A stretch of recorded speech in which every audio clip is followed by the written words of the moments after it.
재심이란 영화에서는 정우가, 나라라 개천용이라는 드라마에서는 권상우가 역할을 맡았던 실제 인물 박준영 변호사입니다. 반갑습니다.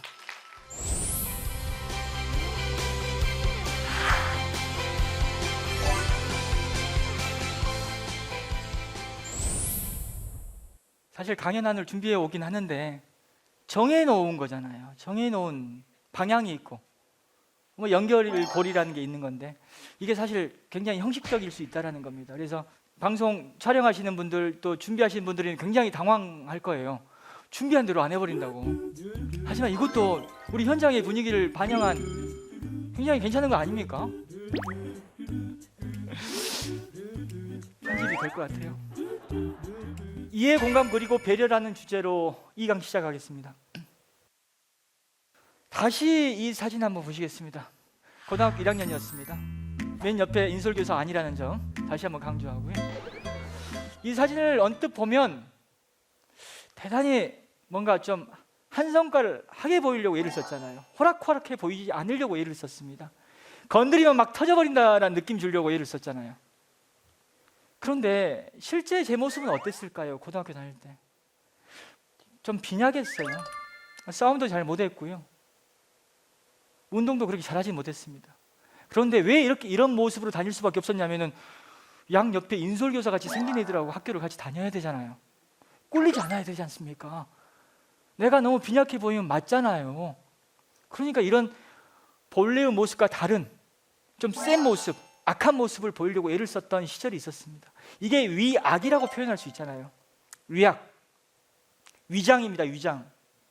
이런 위악적인 모습을 연출했던 이유는 살려고, 떳떳하게 살아보려고 했던 거죠. 현실에서 참 많은 형사사건을 변호했는데 그 많은 형사사건 국선 변호를 하면서 느낀 바도 많았습니다. 그 중에서 이런 위약적인 모습을 좀 많이 봤죠. 조곤조곤 얘기해도 들어줄 것 같은데 왜 소리부터 지르는지 모르겠어요. 굉장히 흥분부터 먼저 하세요. 이런 것도 위약적인 연출이잖아요. 위약. 근데 위약적인 연출을 하는 사람들이 정말 센 사람이고 강한 사람일까? 살려고 했던 연출이거든요. 위약적인 연출에 그 감춰져 있는 본래의 모습을 주목한다는 건 상당히 의미가 있습니다. 이렇게 막 호락호락해 보이지 않는 모습으로 다닐 때 주변 사람들이 쟤는 나쁜 애야, 우리 자식들하고 놀게끔 하면 안 돼라고 하면서 멀리만 하게끔 했다면은 저는 이런 모습으로 절대 설 수가 없어요. 하지만 이 위약에 감춰져 있는 저의 어떤 빈약함, 안타까움을 또 주목해 주신 분들도 계셨거든요. 중학교 2학년 때 어머니 돌아가시고 나서 굉장히 방황을 많이 했다는 사실을 아는 분들은 얼마나 애처롭게, 애틋하게 보였겠어요. 마찬가지로 제가 봤던 형사사건의 그 위약적인 모습을 보였던 사람들도 그 사람들의 어떤 아픔과 고통, 빈약함을 알아주면 당장 눈물이라도 쏟아낼 수 있는 그런 애틋한 모습이 나오거든요. 이해하고 공감하고 배려할 수 있으려면 상대를 잘 알아야 되는 거죠. 끔찍한 살인 현장을 본 사람들은 사형 전출원자가 된다고 합니다. 반면 처연한 사형 집행 현장을 목격한 사람은 사형 폐지론자가 된다고 해요. 고유정과 같이 끔찍한 살인을 저지른 사람을 보게 되면, 그 현장을 보게 되면 사형제도가 필요하다는 생각을 갖게 된다는 거죠. 근데 아무리 끔찍한 범죄자라 하더라도 죄를 뉘우치고 처연하게 사형을 집행당하는 모습을 보면 그래도 인간의 생명의 어떤 박탈에 대해서 고민하게 된다라는 겁니다. 아주 다른 이 관점은 다른 경험 때문에 생겨날 수 있다는 거죠. 여고생이 중고생 8명에게 끌려가가지고 집단 폭행을 당한 사건이 있었습니다. 이런 끔찍한 소년 범죄가 있는 경우에는 소년법을 폐지하자, 개정하자라는 얘기를 하게 됩니다. 또래 고등학생을 산에서 집단으로 폭행하고 성추행한 혐의로 경찰이 10대 7명을 구속했습니다. 정부가 소년법 개정에 본격 시동을 걸었습니다. 이런 분노는 필요해요, 우리 사회에서. 하지만 저같이 준법성이 요구된다라는 평가를 받던 아이가 개과천선해가지고 달라진 모습을 보이는 이런 어떤 사례를 경험하면 소년법에 대해서도 관용이나 얘들의 변화 가능성을 고민하는 관점을 갖게 되거든요. 한 사회의 제도에 대한 이렇게 상이하는 관점이라는 것은 뭘 경험했느냐에 따라서 이렇게 달라질 수 있다라는 겁니다. 그래서 이 사회의 대립과 갈등도 마찬가지라는 생각이 들어요. 내가 뭘 경험했느냐에 따라서 생각이 달라질 수 있는 겁니다. 그래서 상대를 적대시하고 적으로 간주하고 타도해야 되고 무너뜨려야 될 세상으로만 볼 게 아니라 함께 공존하는 거 중요하잖아요. 이해하고 공감하고 배려하면 상대의 나와 다른 생각도 존중할 수 있는 것이고 그 생각의 어떤 배경에 무슨 경험이 있는지를 살펴볼 수 있는 것이고 그러면서 소통이 가능한 게 아닌가라는 생각을 해봅니다. 그리고 설득의 논리라는 걸 참 필요한 것 같습니다. 이해, 공감, 그리고 배려라고 있잖아요. 상대를 설득한다는 건 참 어려워요.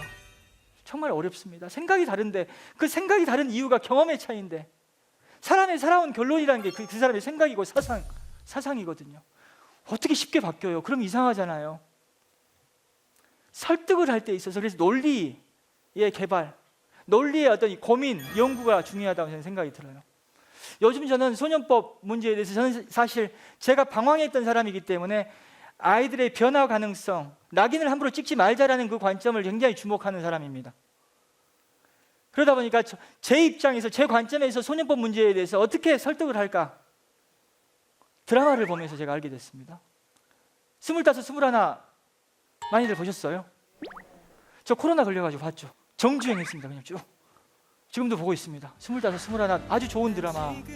드라마가 좋다라는 것은 대사가 참 공감할 만한 대사가 있다는 거죠. 그렇지 않습니까? 25, 21에서 김태리 씨가 고등학교 2학년으로 나와요. IMF 시절에서 펜싱 국가대표 선수가 꾸민 고등학교 2학년으로 나왔습니다. 남주혁 씨는 대학생으로 나왔죠. 근데 고등학교 2학년이 왜 이렇게 짙은 화장을 하고 있어? 그 이유는 IMF 때 학교 펜싱부가 폐지된다고 했거든요. 펜싱 국가대표 선수가 꿈인데 시대가 자신의 꿈을 앗아가 버린 거예요. 나 이렇게 포기 못해. 엄마한테 전학을 보내달라고 했더니 엄마가 안 보내줬어요. 자발적 전학이 안 되면 강제라도 가야겠구나. 그래가지고 나이트클럽에 이렇게 짙은 화장을 하고 가서 술 먹다가 걸려가지고 파출소에 가면 내가 강제 전학을 당하겠구나라는 생각을 하고 이렇게 나이트클럽에 갔던 거예요. 이게 김태리 씨 그 나이에 이 청소년들이 할 수 있는 상상일 수가 있겠죠. 근데 현실은 어땠습니까? 앉아있으니까 이 웨이터들이 손을 잡고 여기저기 끌고 다녔잖아요. 그래서 어떤 룸에 들어가가지고 남주혁을 만난 게 아닙니까? 거기서 얼마든지 술 먹여가지고 김태리 씨가 상상할 수 없는 일이 얼마든지 벌어질 수 있었거든요. 밖에 나와서 이제 얘기하잖아요. 너 왜 법이 미성년자를 보호하는 줄 알아? 상상력이 부족하기 때문에 너는 이 상황에서 어떤 일에 휘말릴지 너 상상이나 해봤냐? 소년의 상상의 한계, 그게 소년들을 보호하는 어떤 논리가 될 수 있다는 거, 이 드라마를 통해서 좀 봤어요. 한편으로 이런 비판적인 시각을 갖는 분들도 계십니다. 요즘 애들은요 얼마나 영악한데요. 덩치가 또 커가지고 많이 성숙해 있잖아요. 달라요, 박 변호사. 뭐 틀린 말씀은 아닙니다. 굉장히 애들이 성숙해 있죠. 저희 중학교 2학년인 큰아들 같은 경우는 이제 곧 제 키를 따라잡을 것 같아요. 그런데 제가 이전에 방황하면서 제가 사실 가출을 많이 했습니다. 섬에 살다 보니까 가출할 때는 반드시 배를 타고 육지에 나가야 되거든요. 검문소를 통과해야지 가출은 성공했다고 할 수 있는데 너무 자주 하다 보니까 한 번 배 타고 한참 가다가 배 안에서 아버지 만난 적도 있었습니다. 근데 가출해가지고 서울로 와서 뭐 왕십리에 있는 그 프레스 공장 같은 데서 일도 하기도 하고, 그리고 또 장안동에 가죽 잠바 공장이 있었거든요. 거기서 일도 하기도 했었습니다. 그때 저는 자발적으로 방황해가지고 여기서 일하고 있는데 또래 우리 여학생들, 그 아이들은 가난해가지고 또 자기가 가정경제를 책임져야 되는 그 소년 소녀 가정들이 그렇게 많았었습니다. 그 아이들 체구 작았거든요. 꼭 체격이 크다고 해서 성숙했다라고 할 수 있을까? 그 어린 나이에 가족들을 부양했던 그 과거의 우리 청소년들과 지금의 몸집은 크지만 뭔가 또 인터넷을 통해서 많은 정보를 받아들이고 있다고는 하지만 그 아이들의 어떤 성숙성 비교해 봤을 때 오히려 그 과거의 체구가 작았던 아이들의 그 정신적 성숙이 더 뭐 높았다라고 얘기할 수 있는 것 아닌가라는 생각도 해봅니다. 그런 관점이 필요한 게 아닌가 하는 생각을 해봤습니다. 화성 연쇄살인 사건, 화성 사건의 진범 이춘재입니다. 이춘재가 저지른 사건은 숫자가 많습니다. 저지른 순서대로 1차, 2차, 3차 이렇게 불리기도 하는데 8차 사건, 8번째 살인 사건으로 억울하게 억살이한 윤성여 씨입니다. 이분이 무기징역을 선고받고 20년 이상 복역했거든요. 30년 만에 이춘재라는 진범이 나타나서 억울함이 풀렸습니다. 피고인은 무죄. 이상 재심 재판을 마치도록 하겠습니다. 이춘재가 나타나지 않았다면 이분은 절대 무죄 불가능했습니다. 어떻게 그렇게 단언할 수 있어요? 왜 그러냐면요, 이 사건의 원본 기록은 폐기되어 있었습니다. 원 기록이 20년 보존하고 폐기됐거든요. 그럼 어떻게 이 사람이 범인이 아니고 이춘재가 범인이라는 걸 알 수가 있었습니까? 참 아이러니하게도 다른 사건에서 유전자가 발견됐잖아요. 근데 이 사건에서는 그런 증거물에서 유전자를 찾지 못했거든요. 오래돼가지고. 저는 주목하는 게 뭔지 아십니까? 이춘재라는 인물이 30년 만에 나타난 게 정말 극적인 사건인데, 물론 그것도 굉장히 큰 의미가 있긴 하지만 이춘재가 나타나기까지 30년의 시간이 필요했는데 그 시간 동안 이 사람이 살아있었다는 게 굉장히 의미가 크다고 봐요. 왜냐? 3살 때 열병으로 소아마비 장애를 갖게 됩니다. 그때부터 다리를 절고 다니셨어요. 그리고 또 초등학교 3학년 때는 어머니가 교통사고로 돌아가셨습니다. 그래서 더 이상 학교를 다니지 못했습니다. 누나, 동생들 다 뿔뿔이 흩어져 살았어요. 그 어린 누나는 막내 동생을 업고 남의 집 식모살이를 시작했습니다. 돌아가신 엄마 유언이었거든요. 네가 막내를 꼭 책임져야 된다라고. 그래서 중학교 1학년의 나이로 식모살이 시작했어요. 식모살이를 하면서 제시한 조건은 뭐였냐면은 우리 막내 꼭 학교 보내달라고. 근데 주인 집에서 학교를 안 보내주니까는 야반 도주해서 공장 기숙사를 함께 들어갔다고 해요. 농기구 수리센터에서 일을 했어요. 월급 정기적으로 주지 않죠. 밥만 잘 먹여줘도 고마운 것 아니겠습니까?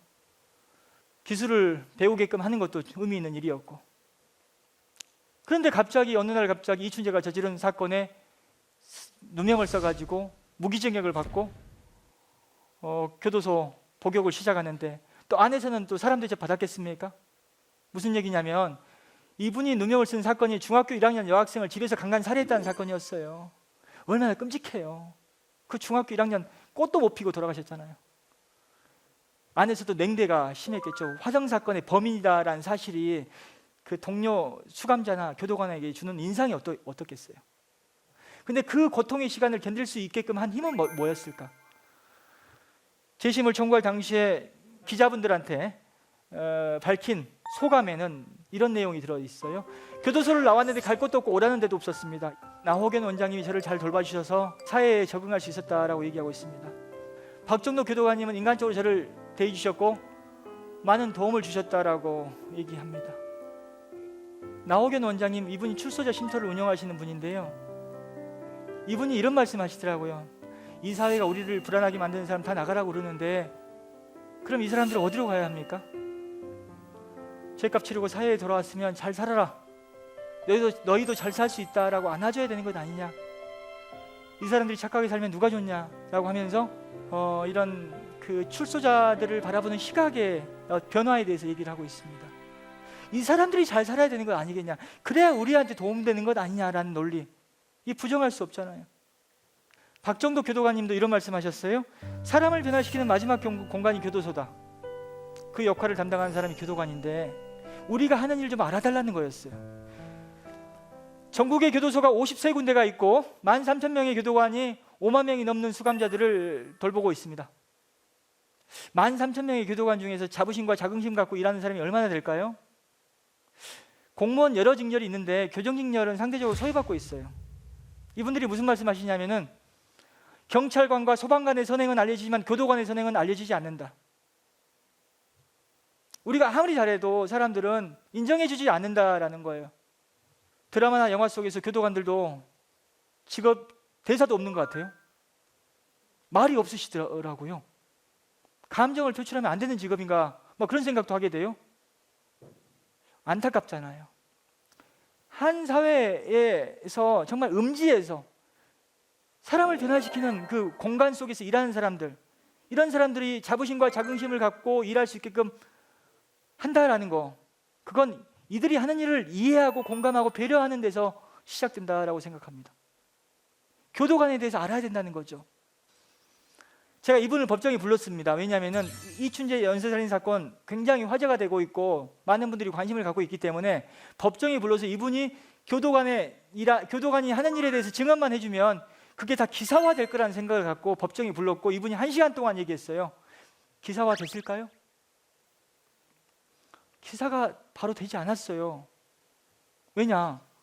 그냥 이춘재의 입에서 나오는 자극적인 얘기, 손이 예쁘다, 뭐 이런 얘기들은 기사가 막 쏟아지는데, 정작 이분이 얘기하는 어떻게 사람을 살리게 됐고 우리 교도관이 하는 일이 뭔지에 대한 기사는 나오지 않았습니다. 이게 우리 사회의 모습입니다. 법정에 나와서 하셨던 말씀 요약해 보겠습니다. 교도관은요, 안에서 응급 환자가 발생하면 응급 구조사 역할을 합니다. 그리고 그 환자를 밖으로 보내야 될 때는 함께 따라가서 감시도 하지만 대소변을 받아내는 간병인 역할도 합니다. 안에서 사건 사고가 발생하면요, 우리가 수사도 합니다. 그리고 조두순과 같이 교육이 필요한 사람이 나타났을 때는 우리가 배워서 가르칠 때도 있습니다. 그리고 장기수들은 가족이 찾아오지 않는데, 부모 형제만큼은 아니겠지만 그런 사람들의 부모 형제와 같은, 가족과 같은 어떤 관계가 되려고 노력하는 때도 있습니다.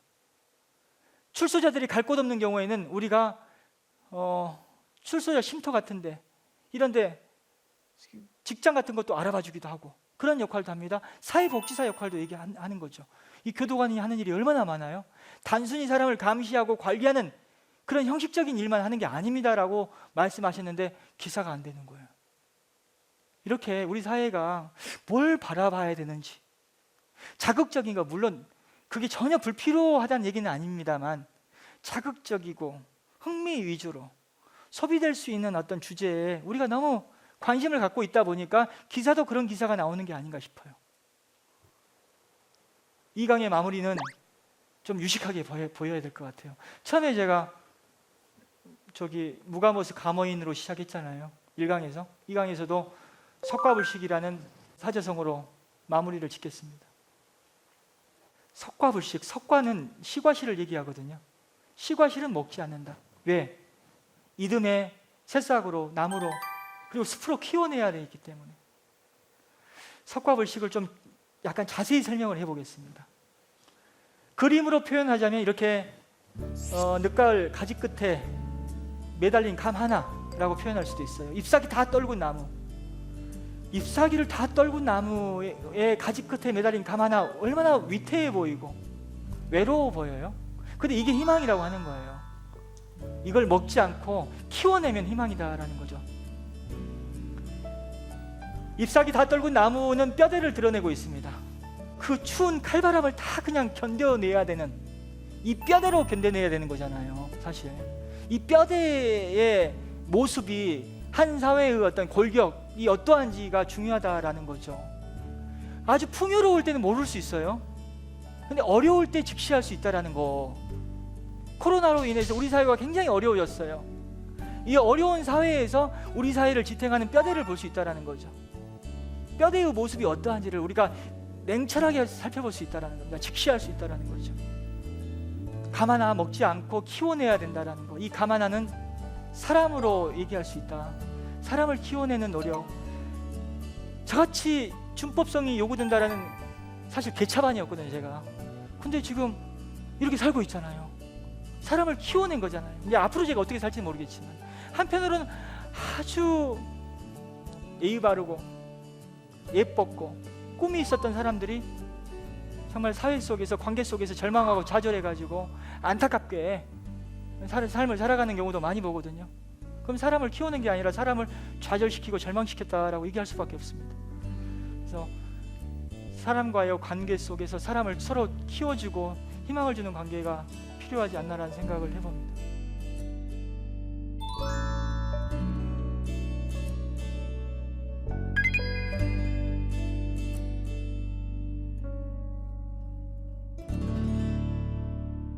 이렇게 2강을 마무리 짓도록 하고요.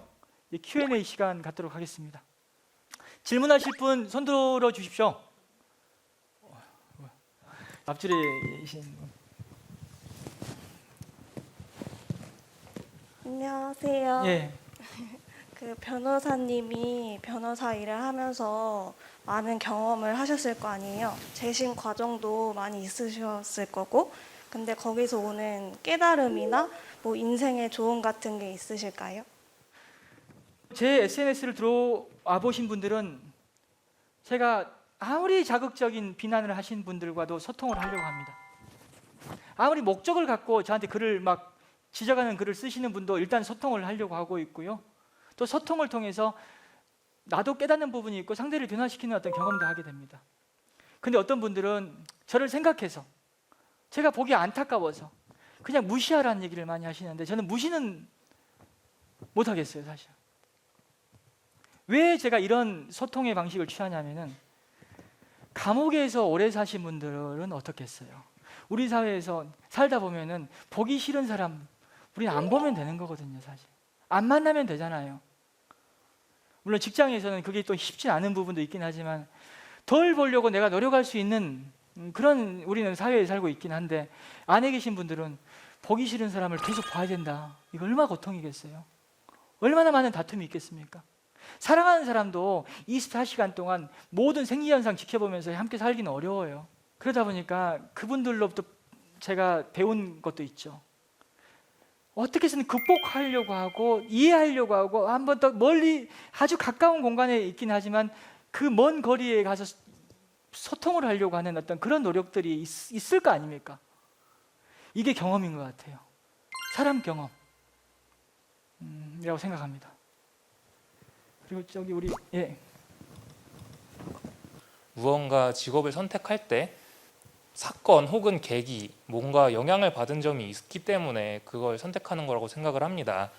그래서 혹시 변호사님께서는 어떤 특별한 계기나 일이 있었는지 그게 궁금합니다. 여러 삶에 있어서 변화의 계기는 있었습니다. 여러 변화의 계기가 하나씩 뭔가 연결이 되면서 지금의 제가 됐다고 생각하거든요. 사법시험 합격하기 전까지만 해도 기도를 많이 했죠. 부처만 주시면 내가 진짜 억울한 사람들을 위해서 적극적으로 돕고 뭔가를 해보겠다라고. 근데 합격하고 나니까 뭐 택시를 타더라도 뒷좌석 문을 열고 있고 뭐 중국집에서 짜장면 짬뽕 먹다가 코스 요리도 먹어보고 하니까 사람이 이제 대접받고 사니까 사람이 변해요. 그래서 안정적이고 그런 생활을 추구하게 돼서 제가 사법연수원 수료할 때 서울에 있는 큰 로펌들 뭐 아주 큰 데는 지원할 생각 못했고 로펌 다 지원했는데 다 떨어졌어요. 수원에 아무런 연구가 없음에도 갈 수밖에 없었던 이유는 나를 받아주는 곳이 없었습니다. 그래서 수원에 갔던 거거든요.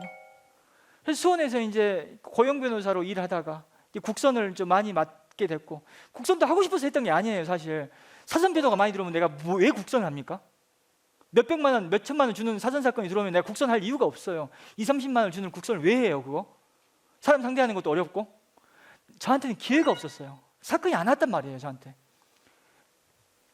근데 그 과정 속에서 또 사람들을 상대하면서 제 어떤 그 과거의 어떤 그 아픈 경험 이것도 떠올리게 되는 거예요, 사람이.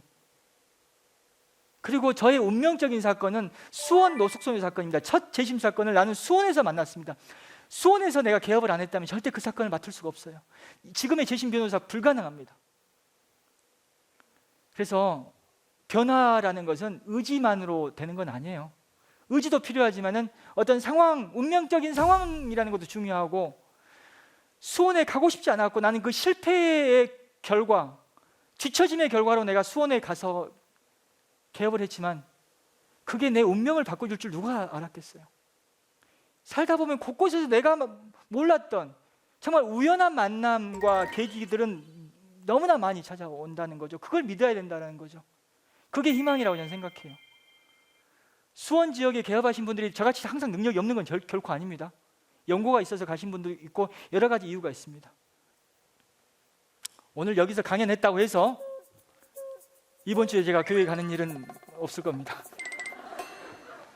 저희 집안에 목사가 2분이나 계심에도 불구하고 저한테 교회 가라고 강연은 하지 않아요.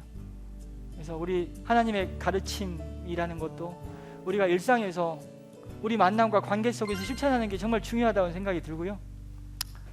그걸 더 실천하도록 노력하고 함께 했으면 좋겠다는 생각을 갖습니다. 그리고 언젠가는 갈 겁니다. 그런 약속은 이제 드리고 갈 수 있겠다 싶습니다. 오늘 장시간 들어주셔서 감사합니다.